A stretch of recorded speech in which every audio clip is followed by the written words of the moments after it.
Action. Unoraji vanhu vanongada kukuudza chokwadi but iwe vanhu unoona wachivhundutsika. Iwe madhensasi haaguti chama izvo ndozofa kugara wakatoziva izvo takazviita zvedance group izvi. Madhensasi haaguti bozi kwete kwaunonge wangosvika unonge uchitovanda ukaona munhu anotora madhensasi achi madhensasi ngaayozotamba kwanguka anenge aitoziva kuti vanhu vese vari kuyenga madhensasi. Saka zvoti madhensasi akaguta kana kuti haanaka iwe mumwe madhensasi angaramba pabudisa $100 munhu achivadai. Madhensasi haaguti.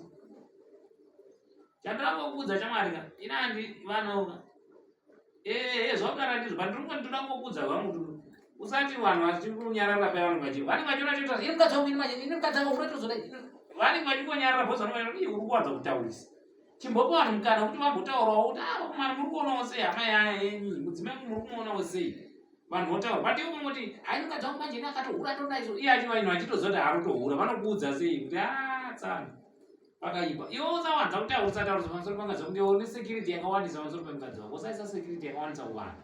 Ita security yako kumba wopawo vanhu namwari kuti vakudetsere kuchengeta mudzimai wako. Iwe hausiwo kuchengeta munhu chama munhu anochengetawo namwari. Kumbira una mwari mwari ndichengetere mudzimai wangu ambomira zvekuhura. Kwete kuti iwe unofanira kutaura vanhu kuti ini mukadzi wangu manje akahura itodai unodai kudii iwe vanhu vachiziva chokwadi.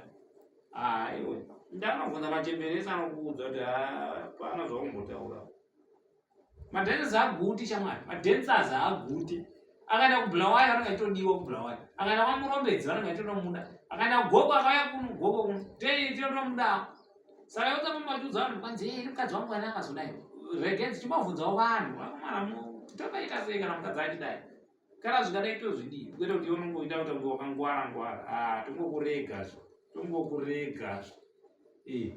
tongokurega but sei tinyatsokuziva chokwadi kuti mukadzi wako iwowo napromota ari kuvadana vaya hapana. Iwe one hausi dhensasi iwe hautambi mukadzi wako ndiye anotambo. Saka usafamba uchikuvhundutsira vanhu regedza vanhu vakuudze chokwadi. Haibho ndikwadheni ndikutodika